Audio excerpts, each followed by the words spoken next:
Boa noite a toda e a todos. Bem, temos aqui mais um radar dos Três Mal-Amados.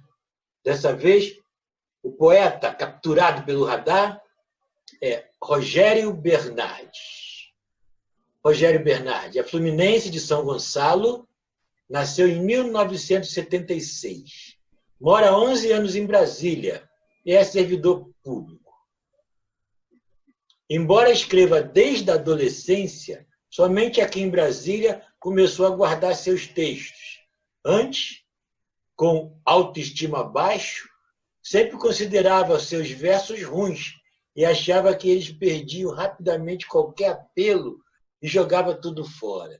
Deve se arrepender muito hoje, porque eu conheço muita gente que fez isso e se arrepende muito. Aqui, em função da solidão, começou a escrever com frequência diária e começou a guardar os textos. Com o tempo, criou coragem e, em 2014, lançou o primeiro livro, Olhar de Andorinha.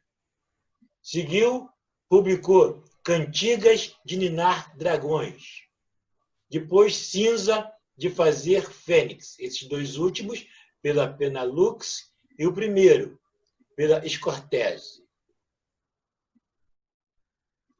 Teve publicação impressa e alguns poemas nos volumes Poesia do Brasil, Poeta Mostra a Tua Cara, editando edições no Congresso Brasileiro de Poesia em Bento Gonçalves, em 2012.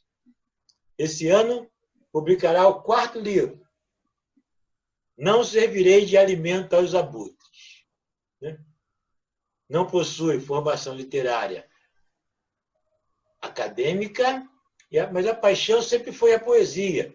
As primeiras leituras, ainda no tempo didático, lá no tempo de criança, nos livros didáticos, com os poemas de Cecília Meirelles, Carlos Drummond de Andrade, Fernando Pessoa e tantos outros dos grandes. Com o tempo, se apaixonou por Cora Coralina e Mário Quintana, que é o favorito dele, um dos favoritos dele.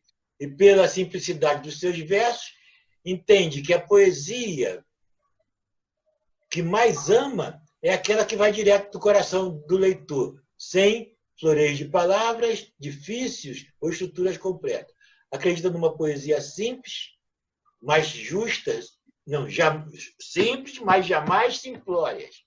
E um meio termo entre versos, flor com amor, versos cifrados, e mais parece código secreto. Quer dizer, aí eu não entendi direito, mas vamos conversar sobre isso. Além de Cora Coralina, posso citar ainda como preferido Adélia Prado, Pablo Neruda, Sofia Melobein Anderson, que é uma portuguesa, fui ver, muito interessante, Wisława e Simenovas, que também fui lá ver, muito interessante. Muito obrigado por aceitar o convite, parabéns por estar aqui em Brasília e gostando da cidade. A sua trajetória não difere muito da minha, não. Eu sou carioca, do Rio de Janeiro mesmo, e sou fluminense, sou do time lá do Rio, e vim para o Brasil também nessa mesma situação sua. Aqui eu me descobri poeta. Aqui em Brasília eu comecei a escrever, a ver a imensidão do céu, que é um negócio que apaixona muita gente, né? Não fiz, claro, essa trilogia alada, como você chama, muito interessante. Eu estou vendo que é mais do que trilogia, porque o último livro também é Não Servirei de Alimento aos Abutres. Né? Muito interessante. Todo livro dele tem passa. Né? O primeiro livro, que é Olhar de Andorinha, que infelizmente não chegou à minha mão, eu não vi. Né? O segundo, que é Cantigas de Ninar Dragão. E o terceiro, Cinza de Fazer Fênix, quer dizer, dois alados bem místicos, cheios de mitologia, e a mitologia tem sempre alguma coisa muito por trás. E você está em Brasília, que é uma cidade super, super, super mística. E o terceiro, que é o quarto, aliás, Não Servirei de Alimento aos Abutres. Então, o que eu quero saber é de por quê. Eu sei que asas leva à liberdade, pensar nisso é liberdade. Mas Andorinha, que tem aqueles voos, que é um balé belíssimo, né? As outras duas pessoas aladas, ou seres alados, que é um dragão e uma fênix, e agora um abutre. E por que essa fixação? Por que essa linguagem? O que te leva a isso, essa linguagem poética aí? O que te inspira isso? Então, Jorge, ó, primeiro, boa noite a todos. Obrigado mesmo pelo convite. Para mim foi uma honra, né? O fato de eu estar fazendo parte, né, do grupo, né, dos três mal amados já há algum tempinho. E aí veio o convite. Para mim foi uma surpresa muito boa, porque eu sou uma pessoa muito tímida, né? Vocês vão perceber. E a minha timidez me impede muitas vezes de, por exemplo, participar de círculos literários, né? Principalmente aqui de Brasília, né? Porque eu já moro aqui há 11 anos. E com isso eu acabo usando as redes sociais, né? Basicamente o Facebook e o Instagram, não só para poder conhecer outros escritores, especialmente outros poetas. E eu sei que Brasília tem poetas espetaculares e comecei a conhecê-los, né? Como também de poder divulgar o meu trabalho, né? Não necessariamente da venda dos livros. Os livros, na realidade, são um projeto muito pessoal meu, sabe? Mas divulgar meu trabalho no sentido de publicar os poemas nas redes sociais, as pessoas poderem conhecer, enfim, a minha poética, né? Mas, enfim, respondendo essa sua primeira pergunta, Jorge, a questão da trilogia Alado e por que talvez agora não seja uma trilogia, eu só percebi que existia esse vínculo com os seres alados dos títulos quando eu publiquei o segundo livro e eu já sabia mais ou menos do que se trataria o título do terceiro. O primeiro Olhar de Andorinha, ele foi um grande sonho realizado, assim, aquele sonho de menino, sabe? De menino pobre, cheio de dificuldades, né? na infância e na adolescência. Meu pai é português, veio para o Brasil muito novinho, com 6 anos de idade, e eu fiquei órfão de pai muito novo também. Eu tinha 9 anos quando meu pai, infelizmente, né, foi para outro plano. E a minha mãe, com pouquíssimo estudo, semi-analfabeta, né, típica dona de casa, né, que se viu obrigada a trabalhar como empregada doméstica, que era a única coisa que ofereceram para ela como trabalho, depois que ela ficou viúva e precisava criar 2 filhos, né, eu e meu irmão. E aí nessa vida que é tão parecida com a da maioria dos brasileiros, né, eu sou o típico brasileiro que veio com muita dificuldade, né, e batalhou de alguma forma para ter uma vida um pouquinho melhor, talvez até pelo privilégio de ser branco, né, porque se eu te contasse essa mesma história, talvez sendo negro, a história seria até um pouquinho diferente, mais difícil, pelo menos, né? E eu tenho consciência disso, e até eu acho que queria depois falar sobre isso, sobre essa questão da empatia nos meus poemas, né? E o meu grande sonho da época, desde criança, eu lembro que até foi fruto de virou um conto que eu escrevi esses dias, que eu estou começando a flertar um pouco mais agora com a prosa também. O meu sonho foi desde que eu vi uma novela, não lembro nem o nome, mas eu lembro que era uma novela com a Glória Pires, ela ainda muito novinha, era bem lá no início dos anos 80, eu devia ter ele por volta dos meus 7 anos de idade, meu pai ainda era vivo. Eu lembro que a personagem dela tinha uma máquina de escrever. E eu não sei se ela era jornalista, eu acho que a personagem dela era jornalista, se não me engano. E eu fiquei encantado, apaixonado por aquilo, era uma realidade que não era minha, eu não tinha máquina de escrever em casa, não tinha videogame, não tinha brinquedo com pilha, não tinha nada disso, né? E eu fiquei encantado por aquilo que aquela máquina fazia, porque eu via na novela que ela escrevia, e eu queria contar histórias e eu queria que as minhas histórias fossem contadas usando aquele aparelho, aquela máquina, né? E dali é que começaram, na realidade, talvez os meus... algum tempo depois, minha mãe teve um segundo relacionamento depois de viúva, né? E essa pessoa que, enfim, viveu junto com minha mãe por alguns anos, me deu de presente uma máquina de escrever usada, assim, de segunda mão. Era uma Remington Ipanema, eu nunca mais esqueço. Aliás, essa Remington Ipanema está lá na casa da minha mãe até hoje. Esses dias eu vi uma foto, descobri que meu irmão levou para casa dele para servir de enfeite. E teve um efeito psicológico tremendo em mim. Foi, inclusive, quando eu escrevi o conto, que eu ainda não publiquei em nenhum lugar. E com essa máquina de escrever, ali por volta dos meus 11 anos de idade, eu comecei a escrever uns poeminhas aqui, outros poeminhas ali. Mas aí, como eu falei, entrou a fase da adolescência e na minha adolescência especificamente, todo o problema da autoestima baixa relacionado a questões pessoais, questões de sexualidade, religião, enfim. Não vale a pena entrar nesse mérito hoje, né? Nessa conversa, pelo menos. E eu terminava de escrever, eram, enfim, as minhas impressões do meu mundinho de adolescente, dos meus pensamentos muito ingênuos. Terminava de escrever e jogava fora, literalmente. Enfim, o tempo passou e já com 33 anos de idade, hoje eu tenho 44, né? O destino me trouxe para Brasília, que eu não imaginava jamais que eu viesse sequer visitar Brasília como turista, né? E foi muito engraçado, porque eu vim por conta de um concurso público, que muita gente vem dessa forma. Me estabeleci aqui, passei no concurso para um órgão que só tem aqui, então eu não teria nem a possibilidade de pedir remoção de volta para o Rio ou para outro estado. O meu primeiro ano, os 2 primeiros, mas especialmente o primeiro, foi muito difícil. E eu acho que só, geralmente, pessoas que não são daqui, talvez entendam um pouquinho, sendo o processo que eu passei. Hoje eu sou apaixonado por Brasília, amo morar aqui, me sinto muitas vezes até mais brasiliense do que fluminense, né?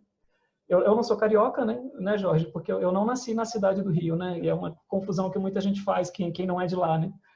Que o carioca é só quem nasce na cidade, né? Só uma brincadeirinha. No Grande Rio, né? Eu nasci em São Gonçalo, que é a cidade vizinha a Niterói, né? Ali, praticamente separado do Rio pela ponte, né? Uma brincadeirinha, nós chamávamos de papagoiaba. Papagoiaba, sim, eu sou papagoiaba, com o maior orgulho. Sou papagoiaba. Bom, e aí quando eu vim para cá, e aí, né, como você leu, né, brevemente aí da minha mini biografia, eu passei por esse processo de solidão, eu enfrentei uma depressão relacionada a essa solidão, sentia muita falta da minha família lá, especialmente da minha mãe, né, e aí eu comecei a escrever com mais frequência para poder lidar com isso, né, com essa fase. E, diferentemente da minha adolescência, eu não joguei fora. Achava tudo péssimo, achava tudo muito fraquinho, tudo, enfim. Quando eu lia os poemas, né, dos meus poetas favoritos, eu falava, jamais vou chegar aos pés de nenhum deles. E nem tinha essa pretensão. Mas eu guardei. E daí eu conheci uma amiga que eu costumo dizer sempre que ela é minha madrinha literária, assim, porque ela foi meio que fada madrinha mesmo. Ela trabalhava do meu lado, né, e prestes a se aposentar, a nossa diferença de idade até é grande. E ela começou a pedir para que eu mostrasse para ela tudo que eu escrevia. E ela começou a me incentivar, e ela começou a dizer, não, os seus poemas são muito bons, são muito bonitos, tem muita sensibilidade, não jogue fora, por favor, você é ótimo, né? E aí eu fui seguindo assim as dicas dela, e ela virou uma espécie de guru para mim, a Geisa Gonzaga. E eu escrevia, imediatamente mostrava para ela, e ela dava o aval dela, fazia algumas críticas sempre muito construtivas, e eu comecei a guardar. E aí eu tinha esse sonho, desde a época dessa personagem da Glória Pires, lá da novela, de publicar aquilo que eu escrevia, né? E que eu finalmente tinha juntado. E aí, em 2014, eu criei a coragem para poder publicar o primeiro livro, que é O Olhar de Andorinha. Eu não sei se vai estar espelhado ou não, se vocês vão conseguir ver ao contrário, né? Mas é esse aqui, o primeiro livro, né? E ele é de 2014. É certinho, não está espelhado. Não. Assim, numa autocrítica que eu sempre faço, e eu acho que é necessário eu fazer até para eu poder crescer, né? Eu acho ele um livro bastante ingênuo, se comparado, por exemplo, com o meu último, e principalmente com o quarto, que vai sair agora. Mas ele é muito lindo para mim, porque ele foi um sonho realizado daquele menino pobre lá de São Gonçalo que sonhava em ter uma máquina de escrever usada, né? E aí o nome é Olhar de Andorinha, porque eu tenho uma fixação com a figura da andorinha, com o simbolismo da andorinha. Eu sempre cresci com aquela máxima da andorinha que leva água no bico, e aí chega um outro pássaro, né, e conta para ela, mas por que você está fazendo isso? Para apagar o incêndio, né? Isso não vai adiantar nada. E ela fala, mas eu só estou fazendo a minha parte. Mais ou menos isso, né? E eu sempre fiquei com essa fixação na cabeça dessa ideia. E aí surgiram alguns poemas relacionados com a liberdade dos pássaros, relacionados a essa inocência e, ao mesmo tempo, esse heroísmo, né, da figura da andorinha. E depois de algum tempo eu descobri, eu não sabia, que a andorinha é um dos símbolos de Portugal, que é a terra do meu pai, e eu tenho uma ligação muito forte com Portugal por causa da história do meu pai, que nunca pôde voltar à terra dele, e era uma frustração que ele levou para o túmulo, né? Eu consegui realizar esse sonho dele metaforicamente em 2017, quando pela primeira vez eu fui para visitar a minha família que mora lá, né? Os meus tios avós, meus primos, né? E foi muito, muito emocionante. Daria um livro, só essa história. E aí lá uma das minhas primas me falou que a andorinha, na realidade, é um dos grandes símbolos de Portugal, e tem poemas que dizem muito dessa minha infância e dessa minha saudade que eu tenho da figura do meu pai, da minha avó paterna, que foi essencial na minha vida, uma das grandes referências para mim de dignidade, de humanidade, de tudo, né? E aí eu achei que era quase que metafísico já, assim, o lance de andorinha tá o tempo inteiro no meu livro, né? E aí tem um poema chamado Olhar de Andorinha, que dá título, né, ao livro, que é um reencontro meu com a minha infância, um reencontro meu comigo mesmo criança, no espelho, né? E eu chamo... Você não quer ler esse poema para a gente, não? Você não quer ler esse poema? E eu dizia que ele era o menino com olhar de andorinha, né? Porque muitas pessoas falavam que eu tinha um olhar muito expressivo, mas era um olhar triste, né? E eu acho o olhar da andorinha um olhar meio triste, mas eu acho que, enfim... Eu nem tinha separado ele, mas ó, já achei aqui, página 56.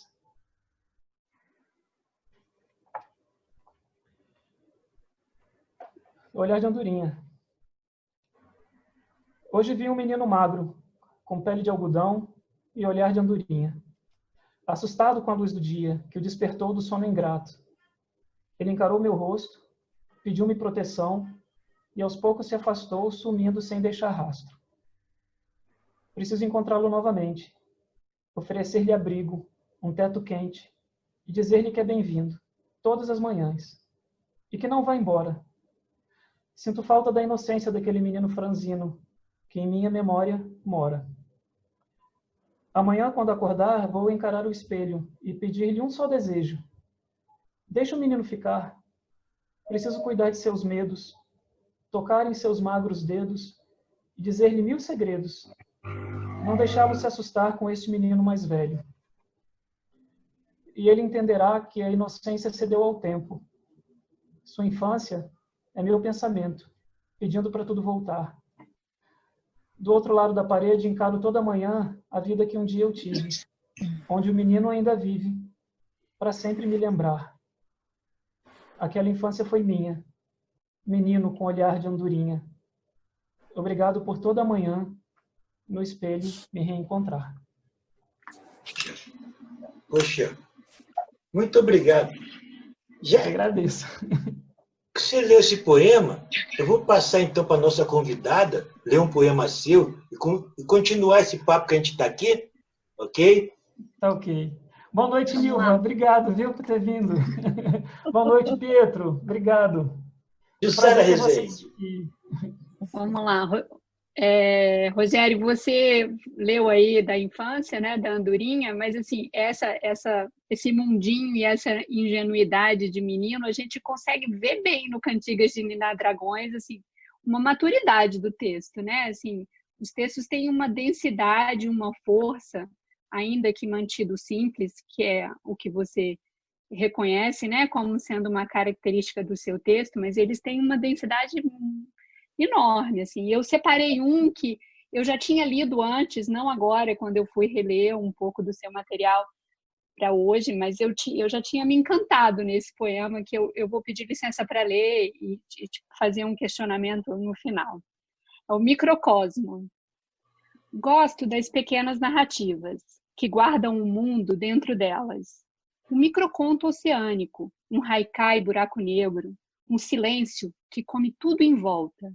Seduzo-me fácil na imensidão dos micro-organismos e invejo o infinito de uma mãe que perde o feto, mas vai envelhecer com ele formado, comprando casa e dando netos na vastidão do peito dela. O gigantismo das formigas me fascina. a extensão do eu te amo num guardanapo antes da tragédia. Tem mais páginas que um compêndio de atrocidades do homem na história. Gosto das pequenas narrativas. É nelas que cresço para dentro das minhas reticências. É delas a esperança de que um único grito faça a revolução e possamos voltar à grandeza de todas as mães interrompidas. Partindo de você, né, que eu suponho não seja mãe, é de uma profundidade isso, tamanha, assim, não tem, em absoluto, aquele menino ficou no tempo, ele com certeza ele faz parte de um você que é extremamente maduro, que tem uma visão social, né, dá para ver isso muito no texto, e um sentimento de amor que tem nesse texto aqui é impressionante, é você vestir uma dor que não é sua e que te dói tanto, né? Aí eu te pergunto, que sentimento é esse, assim, que te faz? Isso aqui é amor puro, na minha visão, né? Eu já li você em algum outro texto, alguma outra entrevista sua, você falar que você tem essa abrangência de temas, que você passeia por diversos temas, mas eu consigo ver um amor dentro de todos eles. Se você tivesse que definir os seus textos em um sentimento, que sentimento você usaria? Se for numa palavra só, eu acredito que amor seja realmente a melhor palavra, mas não o amor romântico, né? No sentido mais amplo, no sentido amor, mais, sim, no sentido o amor amplo. no Eu sentido estou mais usando sublime, ele no amplo. sentido mais amplo. E aí eu acho que eu colocaria o amor como quase que um sinônimo de empatia e alteridade, né?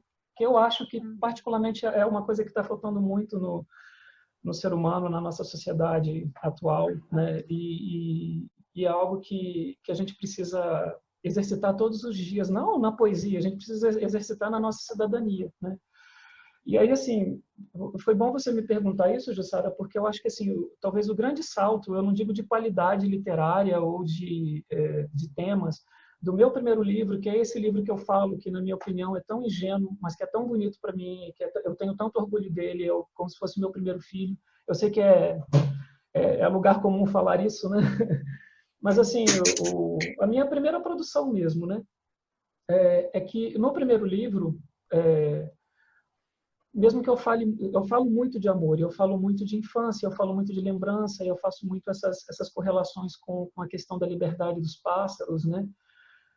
Mas ainda era um livro um pouco ensimesmado, sabe? Era um livro que tinha muito a ver com o meu processo naquele momento aqui em Brasília, porque eram basicamente poemas que eu tinha escrito de 2009, que foi quando eu cheguei, até 2013, início de 2014, que foi quando eu dei o início ao processo de publicação.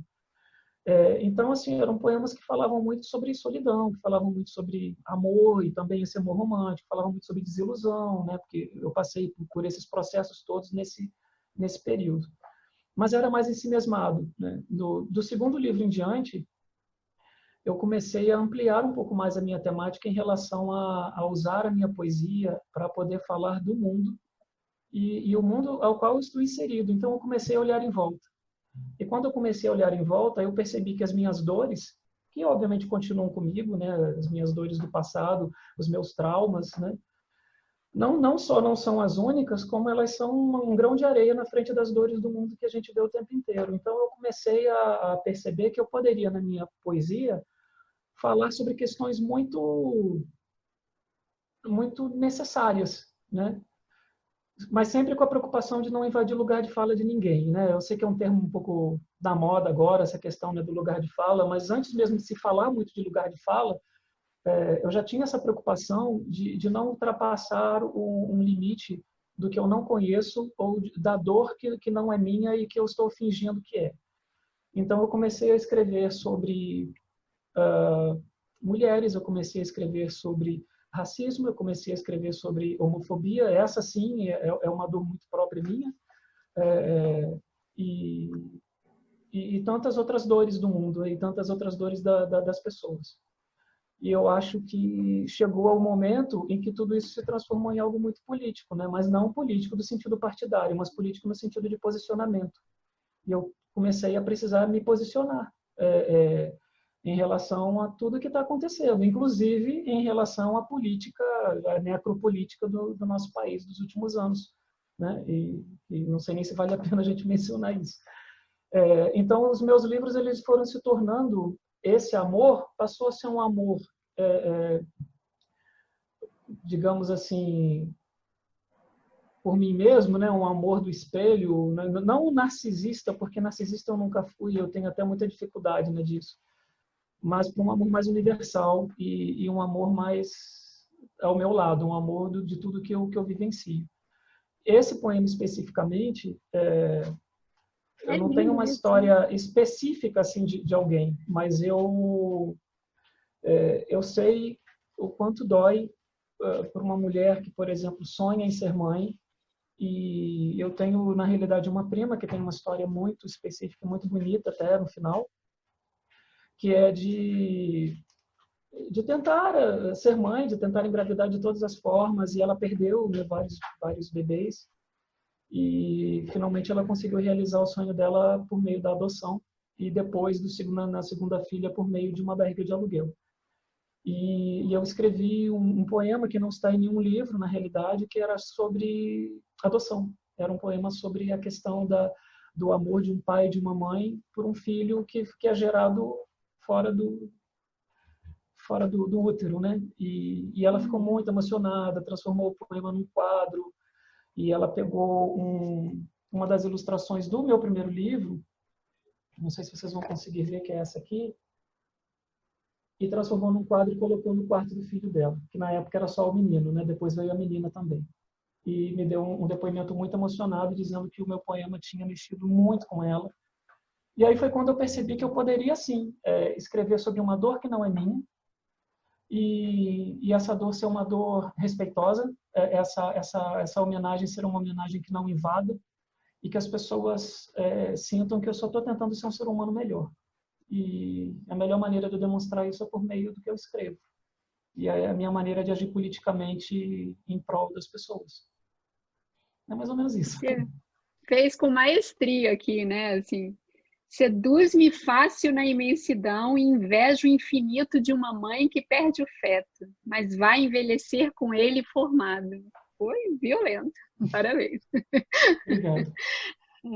Esse texto, esse microcosmo, eu li pensando em Manuel de Barros, né? Essa questão do gigantismo das formigas, essa coisa do simples, né? E você tem isso, também tem um outro poema as últimas cinzas do Fênix, que você cita o Quintana, cita Cora Coralina, que, né, é bem bonito esse trabalho também. Fala um pouco disso, dessas suas influências, desses outros autores que você lê, até que ponto você entende que você traz isso para o seu texto e que ele chega a ser uma influência na sua escrita e não só em você como leitor. Então, eu sou apaixonado por muitos poetas, obviamente, né? Eu não sou como muitos poetas de Instagram que geralmente são muito jovens, que você perguntar para eles, eles às vezes nem citam nenhum poeta porque eles praticamente não leem, né?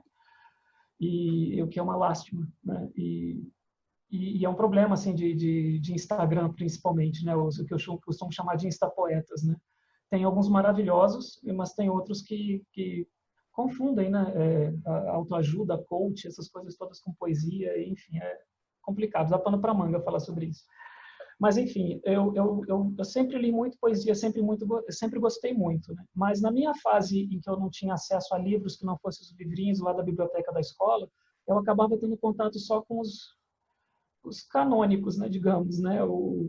Então era Drummond, era Cecília Meirelles, né? E era basicamente por meio dos livros didáticos, né? Dos livros de português, dos livros de literatura. E aí uma coisa que às vezes me incomodava um pouco é porque quando eu saía desses livros didáticos e eu procurava um livro de poesia na biblioteca da escola, às vezes eu chegava a alguns poemas que, talvez pela minha imaturidade, eu não conseguia entender, assim, eu não conseguia alcançar. E por isso que eu falo essa coisa do meu ideal de poesia. Veja, é o meu, é a minha experiência pessoal, tá? É um meio termo entre o que eu costumo brincar, dizer que é poesia flor com amor, mas não tem absolutamente problema algum de se rimar flor com amor. Depende de como a flor e o amor vão estar inseridos ali no texto, para mim, né? Mas eu digo assim, as pessoas, muita gente acaba entendendo a poesia como uma coisa muito simplória, né? E a poesia é tudo menos simplória. Mas tem outro extremo, né, Jussara, que é quando você às vezes lê um poema que parece um enigma, assim, que não é a minha mãe que praticamente não estudou, que não vai entender nada, sabe? Eu mesmo talvez tenha dificuldade de entender, né? E aí eu descobri, nessa fase aí da adolescência, ali, início da vida adulta, eu descobri Cora Coralina. E olha a ironia, que depois eu vim morar num lugar bem mais próximo, né? Brasília não é tão longe aqui de Goiás, né? Da cidade de Goiás. E eu me apaixonei, assim, no primeiro poema, assim, na primeira leitura dela, porque eu olhei para aquilo e falei, é isso, é isso. É simples, mas é profundo. Não tem nenhuma palavra que você tenha que necessariamente procurar num dicionário antes, né? Numa enciclopédia, para você poder saber que aquela palavra não está ali à toa, né? Ou pela musicalidade, ou pela rima que ela vai fazer com o outro, ou às vezes rima nenhuma, né? E quando eu conheci Cora Coralina, eu tive nela praticamente assim um símbolo do que eu acho que é a boa poesia. E junto com Cora Coralina também conheci Mauro Quintana, né? Claro, já tinha contato com alguns poemas dele, já adorava, mas aí comecei a ler um pouco mais e eu vi que a poesia, tanto de Quintana quanto a de Cora Coralina, são muito representativas desse meu ideal, que não é que eu tento perseguir esse ideal, não tenho jamais a pretensão de chegar perto deles, nem sei se quero, assim, mas quando eu escrevo um poema e recebo um elogio de alguém que não é da área, de alguém que não é poeta, que não publicou livro, sabe? Um elogio, por exemplo, dessa minha prima, né, que é uma leitora mediana, digamos, né? E ela disse que chorou, que se emocionou com o meu poema. Eu acho que eu alcancei meu objetivo, né? De não ser enigmático, porque eu não tenho necessidade de ser, e de não ser simplório, né? Porque eu acho que a simplicidade tem uma beleza intrínseca que a gente também está perdendo a capacidade de ver, sabe? E então, né, quando a Dália Prado, né, diz, né, que às vezes ela olha para a pedra e só vê pedra, né? E é isso. Assim, eu amo metáforas, eu amo as figuras de linguagem. Assim, era uma das minhas matérias dentro de língua portuguesa que eu mais gostava de estudar, adorava fazer provas pedindo para poder identificar quais eram as figuras de linguagem daquele texto, né? Então, assim, eu tento usar bastante, mas de forma bastante orgânica, né, as metáforas e amo também paradoxos, né? Então, eu acho que são as figuras que talvez eu mais use inconscientemente, né? E é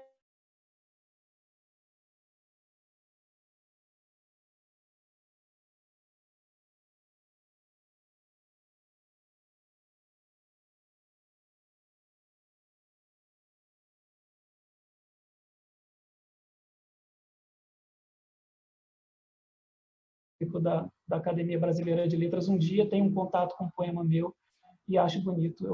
Eu prefiro que a minha mãe ache meu poema bonito. Aí eu acho que eu estou sendo um poeta de verdade.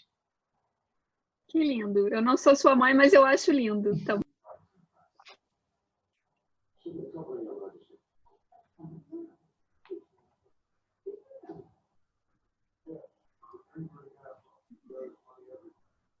Muito obrigado, Rogério.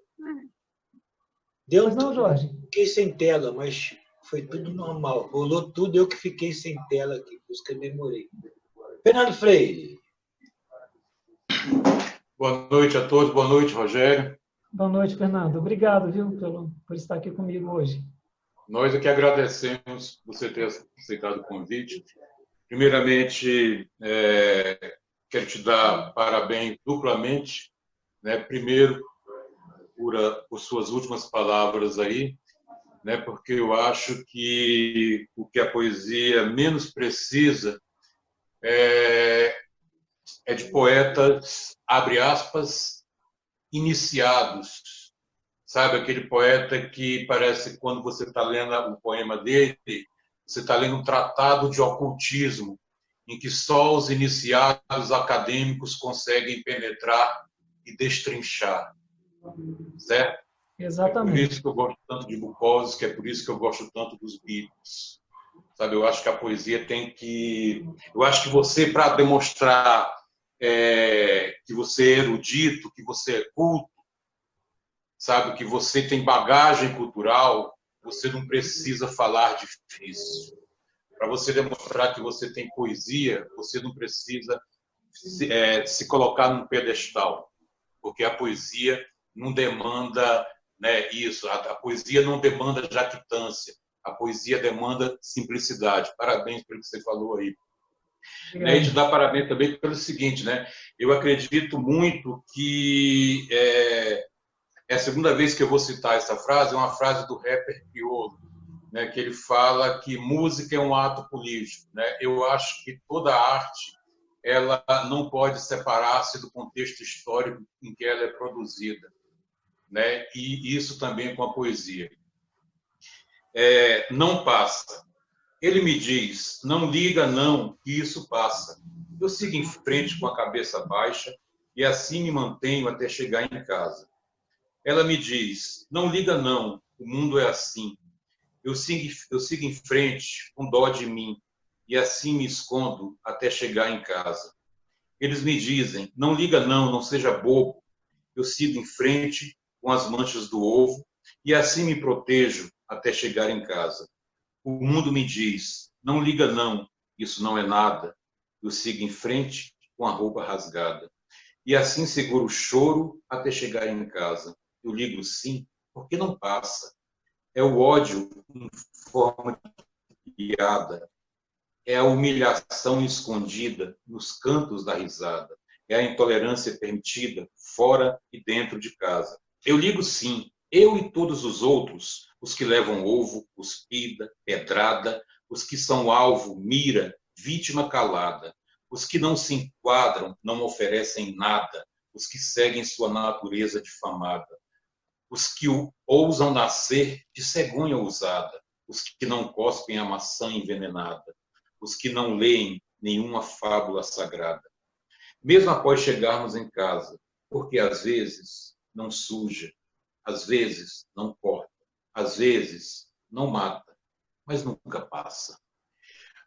Rogério Bernardi, está no livro Cinzas de Fazer Fênix. Rogério, cada um tem uma maneira de trabalhar, né, a palavra poética. Né? Deixa eu abrir aqui onde eu fiz as minhas anotações. Cada um tem uma maneira de trabalhar a palavra poética. Como é que você trabalha? Como é que o poema contigo ele nasce de um sentimento, de uma cena, de uma ideia? Né? Você escreve tudo de uma sentada só? Você trabalha com anotações? Né? Resumindo, como é que é o teu... Então, eu sou fruto da minha intuição e da minha inspiração mesmo, para tudo que eu escrevo. Eu já passei meses e meses sem escrever um poema sequer. E aí depois vem uma fase em que eu escrevo no mesmo dia 3, 4. Né? E eu adoraria, de certa forma, deixar os poemas maturarem. Eu acho que, inclusive, é a Noélia Ribeiro que sempre fala, né, que para ser... Ela falou esses dias, eu vi um vídeo dela dizendo que para ser um bom poeta, para fazer uma boa poesia, você tem que deixar o poema maturar.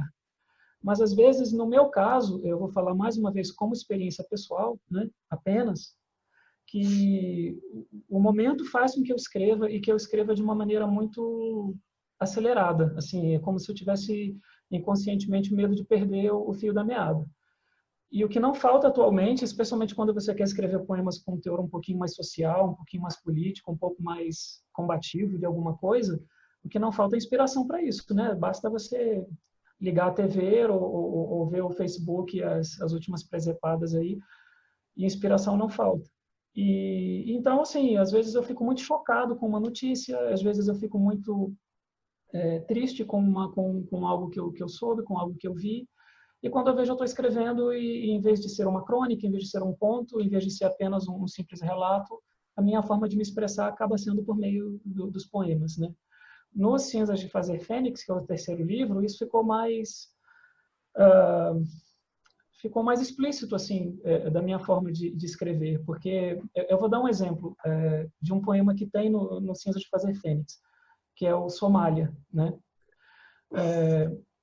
Não sei se vocês vão lembrar, mas teve uma época que teve quase que uma sucessão de atentados terroristas, né? Em Paris, teve o atentado terrorista daquela boate LGBT, se não me engano, na Flórida, né? E tantos outros. Então, assim, tinha exemplos de atentados com vítimas, né? Tanto nos Estados Unidos quanto na Europa. Especificamente, eu lembro que esse era em Paris. E eu lembro que nas redes sociais, né, se fazia muito aqueles I love, né, o je t'aime, né, je suis Paris, eu sou a França, aquele inconsciente coletivo, assim, praticamente da humanidade inteira que usa as redes sociais, né, de homenagem. E naquela mesma semana, uma semana depois, teve um atentado terrorista terrível que matou, se não me engano, cerca de 300 pessoas na Somália. E nada aconteceu do ponto de vista da repercussão. Ninguém mudou para a bandeira da Somália, né, sua foto no Facebook. Ninguém colocou eu sou Somália, somos todos Somália. E aí me veio um insight ali na hora, e foi muito na hora. Eu escrevi aquele poema provavelmente ali em cerca de 10, 15 minutos. E não me orgulho disso, talvez até pudesse escrever de uma forma um pouco melhor se eu tivesse, como a Noélia sempre fala, maturado, né, o poema. Mas a ocasião era aquela, eu precisava publicar aquele poema naquela hora na minha rede social. E aí o que eu percebi? Que a bandeira dos Estados Unidos tem as estrelas, a bandeira da União Europeia também tem as estrelas, e a bandeira da Somália é uma grande estrela, né? Uma estrela branca no fundo azul. E aí eu comecei a fazer as associações. Então, uma estrofe era falando das estrelas dos Estados Unidos, eu terminava dizendo, né? Em inglês, né? We love you. E a segunda estrofe já era falando da bandeira da União Europeia e todo mundo com aquele luto coletivo quando acontece alguma coisa na União Europeia, especificamente era na França, e aí eu coloquei o je t'aime. E a terceira estrofe era sobre o atentado na Somália. E no final eu falo, que língua é essa? Né? E as pessoas nem conhecem a bandeira da Somália, né? Que não está no inconsciente coletivo de ninguém. E a questão racial, a questão do racismo estrutural, que não é especificamente do brasileiro, é da humanidade. Né? E aí no final eu falo que, dentre outras coisas, o nosso luto é branco. E faço esse paralelo, né? Do luto, que o símbolo é a cor preta, e na realidade o nosso luto é branco, porque a gente só se enluta quando acontece algo desse tipo nos Estados Unidos e na Europa. Então, o meu processo é esse, assim, às vezes eu sou tomado por uma inspiração de uma coisa que me chocou no momento, de uma história que me emocionou, de uma revolta que eu tenho com alguma coisa, né? O quarto livro, que vai sair, se Deus quiser, este ano ainda, tem bastantes poemas, eu acho que é o que mais tem poemas que envolvem metaforicamente tudo o que está acontecendo com a gente aqui como país. E todos eles eu escrevi numa sentada só. Todos eles eu escrevi por meio de uma notícia, por meio enfim, de uma manchete, por meio, às vezes, até de uma fake news que depois é desmentida. Né? Então, assim, eu acho que toda ocasião é uma ocasião para eu ser poeta, né? No sentido de usar a minha poesia como uma manifestação política do que eu penso. E, mais uma vez, como eu falei antes, né, para poder exercitar a minha empatia. Então, esse especificamente nem precisou tanto da empatia, porque isso é uma dor minha, da minha infância, da minha adolescência. Só quem sofreu bullying na escola, especialmente relacionado à timidez e questões de sexualidade e tudo, sabe a dor que é e que a gente leva para a vida inteira. Então, esse foi até, de certa forma, mais difícil de escrever, porque eu não precisei me reportar para a dor do outro. Era uma dor interna. E quando eu escrevo sobre as minhas dores, por incrível que pareça, não é mais fácil. As palavras são mais difíceis de vir, mas são as mais necessárias, talvez, para o meu processo de autocura, porque a poesia, eu sempre digo, e é verdade, a poesia me salvou. Quando eu comecei a escrever poesia, eu comecei a me salvar, inclusive, de mim mesmo. E estou aqui por causa dela. Perfeito. Obrigado. Somália. há 50 estrelas brancas sobre um retângulo azul no canto esquerdo. E todos choram quando um sucumbe. Somos todas 50 estrelas. I love you. Há 12 estrelas douradas em ciranda sob o céu azul. E todos lamentam quando 2 sucumbem.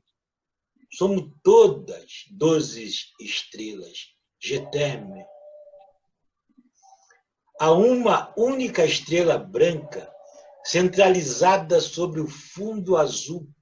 E todos ignoram quando 300 sucumbem, somos todos cegos. Que diabo de língua é essa? Somos um cemitério de solidariedades óbvias, selecionada pelo número de estrelas, validadas não pela dor, mas pela cor. Nosso luto é branco. Rogério Bernardi. Bem, esse foi o primeiro tempo, a primeira parte, onde cada um de nós fazemos uma provocação, e riquíssimo. Vamos agora